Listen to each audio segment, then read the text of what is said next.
Hello student, आप सभी का स्वागत है आपके अपने यूट्यूब चैनल पर। दोस्तों, आज आपके लिए मैं टॉपिक लेकर आया हूं प्रॉफिट एंड लॉस, हिंदी में कहा जाए तो लाभ और हानि।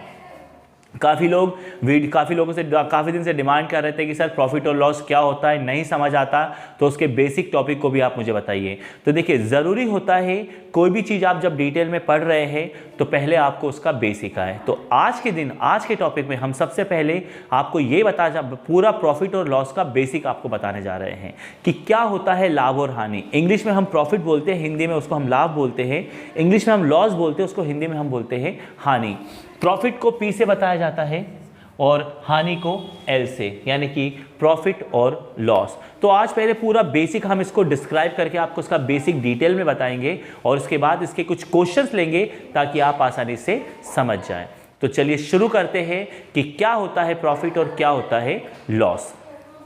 तो सबसे पहले मान लीजिए, अच्छा, प्रॉफिट लॉस का सिलसिला कैसे जुड़ा हुआ है? चीज़ों के खरीदने और चीज़ों के बेचने से। आपने चीज़ें खरीदी, फिर आपने उसको बेचा। तो जो चीज़ें खरीदी जाती है उसे इंग्लिश में कहा जाता है कॉस्ट प्राइस, और अगर आप हिंदी में बोलेंगे तो उसको कहा जाता है क्रय मूल्य, यानी चीज़ों को खरीदना। भाई, चीज़ों का फ़ायदा और नुकसान उसके खरीदने और बेचने से जुड़ा हुआ है ना। तो जो चीज़ें आप खरीदते हैं उसे आप बोलते हैं कॉस्ट प्राइस, यानी कि खरीदना। जब चीज़ें बेची जाती है तो उसे कहा जाता है सेलिंग प्राइस, हिंदी में उसे बोलते हैं विक्रय मूल्य, यानी कि चीज़ों को बेचना। तो जो चीज़ें आप खरीदते हैं उसे आप बोलेंगे कॉस्ट प्राइस, जब चीज़ों को आप बेच देते हैं तो वो कहलाता है सेलिंग प्राइस, मतलब कि विक्रय मूल्य। अब चीज़ों में कैसे जुड़ा है हमारा फ़ायदा और कैसे जुड़ा है हमारा नुकसान। मान लीजिए ये पेन जिससे मैं आपको पढ़ा रहा हूँ, मान लीजिए ये पेन मैं मार्केट से 10 रुपये का खरीद के लेकर आया। 10 रुपये का नहीं है, पर आपको समझा रहा हूँ इसलिए बता रहा हूँ। तो ये पेन मैं 10 रुपये का ये पेन खरीद के लाया। तो इस पेन को मैंने खरीदा है। तो इस पेन का अगर मैं आपको समझाऊँ तो इस पेन का कॉस्ट प्राइस जो है वो हो गया 10 रुपये। पेन का कॉस्ट प्राइस कितना हो गया? पेन का कॉस्ट प्राइस हो गया 10 रुपये। अब मुझे क्या हुआ, जब मैं पेन खरीद के लाया, मेरे दोस्त को ये पेन बहुत पसंद आ गया। उसने बोला यार ये पेन मुझे बहुत अच्छा लग रहा है, तो ये पेन तो मुझे बेच दे। तो मैंने कहा चल ठीक है। मैंने सोचा मैं इतना खर्चा गाड़ी अपना पेट्रोल का खर्चा करा के कार पेन लेने गया था, सब लाया था। तो उसने मुझसे पूछा पेन कितने का बेचेगा? तो मैंने कहा भाई ये पेन मैं तुझे 12 रुपये का बेचूंगा। तो मेरा सेलिंग प्राइस हो गया 12 रुपये, यानी मैं कम में खरीद के लाया और मैंने ज़्यादा में बेच दिया। तो जब चीज़ों को आप कम में खरीद के ज़्यादा में बेच देते हैं तो ये आपका बन जाता है प्रॉफिट, यानी प्रॉफिट का फॉर्मूला अपने आप बन जाएगा selling price minus cost price, यानी कि आपके विक्रय मूल्य में से आप क्रय मूल्य को क्या कर देंगे? माइनस। तो जब भी चीज़ आप कम की खरीद के लाए और उसे ज़्यादा में बेचे तो आप समझ जाइए वो बन जाएगा आपका प्रॉफिट, यानी कि आपका फ़ायदा, यानी कि आपका लाभ। और सूत्र अपने आप बन जाएगा selling price minus cost price, यानी कि कहा जाए तो विक्रय मूल्य माइनस क्रय मूल्य। अब मान लीजिए ये पेन मैं 10 रुपये का खरीद के लाया फिर से। अब मेरे दोस्त को ये पेन पसंद आया, उसने बोला यार ये पेन मुझे बेच दे। तो उसने बोला तो कितने का खरीद के लाया था? मैंने कहा यार मैं 10 रुपये का खरीद के लाया। तो उसने बोला ठीक है, मैं 10 तो नहीं दूंगा, नया लेना है तो मैं दुकान से जाके ले लूँगा, ये पेन तो मुझे 8 रुपये का दे दे। मैं सोचा चलो कि मुझे अब मेरे दोस्त को पसंद आया तो मैं दे देता हूँ। तो मैंने उसको पेन में अब मेरा जो कॉस्ट प्राइस है वो तो 10 रुपये है, लेकिन अब जो मेरा सेलिंग प्राइस है वो मेरा 8 रुपये हो गया, यानी कि मुझे 2 रुपये का नुकसान हो रहा है। तो अब मुझे लॉस हो रहा है। तो फॉर्मूला अपने आप बन जाएगा cost price minus selling price. तो सूत्र याद नहीं किए जाते, सूत्र याद करना बेवकूफ़ी है, सूत्र बनाए जाते हैं। अब आपने अपने आप बना लिए। देखिए, प्रॉफिट में आपका सेलिंग प्राइस में से कॉस्ट प्राइस माइनस हो रहा है और लॉस में कॉस्ट प्राइस में से आपका क्या माइनस हो रहा है? Selling price. यानी जब आपको फायदा हो रहा है तो आपके विक्रय मूल्य में से आपका माइनस हो रहा है क्रय मूल्य, और जब आपको नुकसान हो रहा है तो आपके क्रय मूल्य में से क्या माइनस हो रहा है? विक्रय मूल्य। और सरल भाषा में कहूँ तो जो मान बड़ा होता है उसमें से छोटे मान को हम क्या कर देते हैं? माइनस। इससे आपके क्रय मूल्य और विक्रय मूल्य जैसी चीज़ों को याद रखने की आपको कोई ज़रूरत नहीं पड़ती है। तो ये हो जाता है प्रॉफिट और लॉस।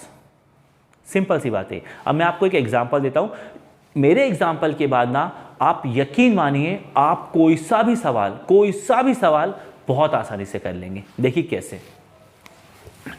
मान लीजिए हम एक एग्जाम्पल लेते हैं, ठीक है। सबसे पहले मान लीजिए आप दुकान पे गए, आपने दुकानदार से एक कहा मुझे एक जीन्स दिखाई है। दुकानदार ने आपको कहा ये जीन्स है भैया, बहुत अच्छी लग रही है। आपने कहा वाह बड़े पसंद आ गई मुझे जीन्स, तो बहुत अच्छी लग रही है। तो आपने कहा भैया कितने की है? तो उसने बोला भैया मैं आपको ये 800 रुपये की दूंगा। आप समझिएगा, 800 रुपये की मैं आपको जीन्स दूंगा, ठीक है। चलिए आपने बोला 800 रुपये की आपने जीन्स खरीद ली, आपको पड़ी वो जीन्स 800 रुपये की, ठीक है। 800 रुपये की पड़ी। अब आप घर आए, क्योंकि चीज़ें मैं अब आपको जो बताने जा रहा हूँ वो परसेंटेज में बताने जा रहा हूँ। आप घर आए, आपने क्या करा कि आपके दोस्त को वो जीन्स बहुत अच्छी लगी, उसने कहा यार ये जीन्स मुझे दे दे। तो आपने कहा तो उसने पूछा कितने की खरीद के लाया? तो आप क्या कहना चाह रहे हैं, अब आप क्योंकि जीन्स खरीद के लाए हैं तो आप उसमें कुछ अपना प्रॉफिट निकालना चाह रहे हैं। तो आपने बोल दिया यार मैं ये जीन्स 800 रुपये की खरीद के लाया। तो उसने बोला ला यार मुझे ये जीन्स 850 की बेच दे। तो आप 800 में खरीद के लाए और आपने उसे बेच दी 850 रुपये में। तो आपको क्या हुआ? लाभ, यानी प्रॉफिट। तो अपने आप आपका सेलिंग प्राइस माइनस हो गया कॉस्ट प्राइस में से, यानी 850 रुपये में से 800 माइनस हो गए। तो आपके पास कितने रुपए बचे? 50 रुपये। यानी 50 रुपये का आपको सीधे सीधे क्या हो गया? फ़ायदा हो गया। तो ये आपका लाभ हो गया। और आपको नुकसान कब होता? जब 800 रुपये की जीन्स आप उसे 700 में देते या 750 में देते, तो फिर आप काय में आ जाते? नुकसान में आ जाते। तो एक सरल भाषा में मैंने आपको प्रॉफिट और लॉस समझा दिया और मैं उम्मीद करता हूं कि आप समझ गए होंगे। अब बात, इसको प्रतिशत में भी कहा जाता है। अब सिंपल फॉर्मूला होता है, एकदम सिंपल। आप सेलिंग प्राइस का सीधे सीधे लगा सकते हैं formula, cost price into 100 plus profit percent upon 100। ये इसका परसेंट में आता है। जो मैंने आपको अभी सिखाया था वो एकदम सिंपल सा सॉल्यूशन था, उसमें आपको सीधे सीधे हो रहा था। लेकिन अगर आपको यही चीज़ें परसेंटेज में आ जाए तो फिर आपको ये फॉर्मूला याद रखना है। अब फॉर्मूला याद रखना है तो आपको कुछ नहीं करना है। कॉस्ट प्राइस रखा 800 रुपये, 100 प्रॉफिट हुआ था आपको 10, रखते टाइम परसेंट नहीं लगाएंगे, नीचे 100 है, ये दोनों जीरो से दोनों जीरो कट गए, बचा 8 इंटू 110 यानी 880 रुपये। यानी आपने कितने में बेची है? 880 रुपये में। तो जब सिंपल लाभ और सिंपल हानि की बात हो रही है तो सॉल्यूशन को सिंपल लेना है। लेकिन वहीं पर जब परसेंटेज आ जाता है तो परसेंटेज में आपको बस इतना करना है कि ये फॉर्मूले को इस्तेमाल कर लेना है। और मान लो यहीं पर बोलता कि उसे 10% का लॉस हो रहा था, तब आपको क्या करना है? तब आपको ज़्यादा मेहनत करनी नहीं है। आपको यहाँ पे लॉस परसेंटेज लेना है माइनस, यानी ये हुआ 800, ये 100 में से 10, नीचे 100, 0 से 0 कट गया, बचा 8 इंटू 90, 720 की बेच दी है। तो सिंपल लाभ और सिंपल हानि निकालना है बिना प्रतिशत के। तो बस देख लो, जो चीज़ आप खरीद के लाए थे वो आप कितने में खरीद के लाए, कितने में बेची। कम में खरीद के लाए, ज़्यादा में बेची, आपको लाभ होगा। सूत्र नहीं बनाना है, आप अपने आप समझ जाएंगे, बड़े में से छोटे को माइनस करना है।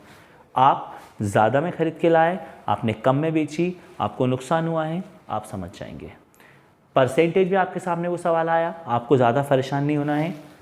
सिंपल फार्मूला लगाया, परसेंटेज आया तो यहाँ पे प्लस लगाया, और क्या कहते हैं लॉस आया तो आपने यहाँ पे क्या लगा दिया? माइनस। ये फार्मूला हुआ विक्रय मूल्य का। कब? जब प्रतिशत में हो। और आपको यही मान लो क्रय मूल्य में बनाना हो। क्रय मूल्य में मान लो अब उसने बोला कि मैंने एक जीन्स 800 रुपये की बेची और मुझे 10% का नुकसान हो रहा है, तो बताओ मैंने कितने की खरीदी थी? तो फार्मूले को उल्टा कर देना है। देखिए CP को कर देना है, फार्मूला हो जाएगा SP into 100 upon 100 minus loss percent. अगर मैं आपको फार्मूला बनाना भी सिखा सकता हूँ। देखिए जो फार्मूला अभी आपका था उससे ही मैंने बनाया है। देखो 100 को मैं यहाँ लेकर आ गया, इसको यहीं छोड़ा और ये इंटू से कहाँ जाएगा? डिवाइड में। देखो 100 को ऊपर ले आया, ये इंटू से कहाँ जाएगा? डिवाइड में। बस आपको करना क्या है? मानी तो रखना है। ये रखा आपने 800 रुपये इंटू 100, 100 माइनस 10, 800 गुणा 100, पहले माइनस कर दीजिए, एक जीरो से एक जीरो कट गया, 800 का 10 से कर दीजिए, आएगा 8000 और अब 9 से भाग करके जो भी आपको मिलेगा वो आपका आंसर हो जाएगा। तो लाभ और हानि का बस बेसिक, इसके सवाल भी हम करेंगे, लेकिन कोई भी सवाल करने से पहले आपको उसका बेसिक आना ज़रूरी है। तो लाभ और हानि जो होता है वो 2 टाइप से चलता है, एक सिंपल और एक परसेंटेज से। तो सिंपल से कैसे करना है मैंने आपको वो बताया, परसेंटेज से कैसे करना है मैंने आपको वो बताया। अब इसके नेक्स्ट वीडियो में मैं इसके ऊपर आपके लिए क्वेश्चन लेकर आऊँगा, पर सबसे पहले आपका ध्यान बेसिक पर होना चाहिए। तो अगर आपको ये बेसिक समझ में आ गया होगा और आपके माइंड में क्लियर हो गया होगा कि क्या होता है प्रॉफिट और क्या होता है लॉस, और आप बिल्कुल क्लियर कर गए हैं, तो मुझे उम्मीद है, देखिए छोटे बड़े बड़े क्वेश्चन आने के लिए सबसे पहले आपको उसका बेसिक पता होना चाहिए। अगर आपको बेसिक आता है तो आप कोई भी क्वेश्चन को आसानी से कर सकते हैं। तो अगर आ गया है आपको बेसिक, तो वीडियो मतलब आपको समझ में आ चुका है। और अगर समझ में आ गया है तो यार मैं आपको देख नहीं पाता हूँ, मैं बस आपको पढ़ाता हूँ। आप मेरे वीडियो पर लाइक करेंगे, कमेंट करेंगे, तो मुझे पता चल जाएगा कि मेरी जो मेहनत है वो आप लोगों तक बराबर पहुंच रही है। इसलिए अगर आपको वीडियो पसंद आए तो लाइक करना मत भूलना। अच्छा लगे, कोई चीज़, कोई डाउट क्लियर हो जाए, कोई डाउट नहीं रह जाए, कुछ भी रह जाए, कमेंट में लिखना मत भूला करिए। और आप चैनल से नए जुड़े हो तो चैनल को सब्सक्राइब ज़रूर कर देना। तब तक मिलते हैं अगले वीडियो में, तब तक के लिए धन्यवाद।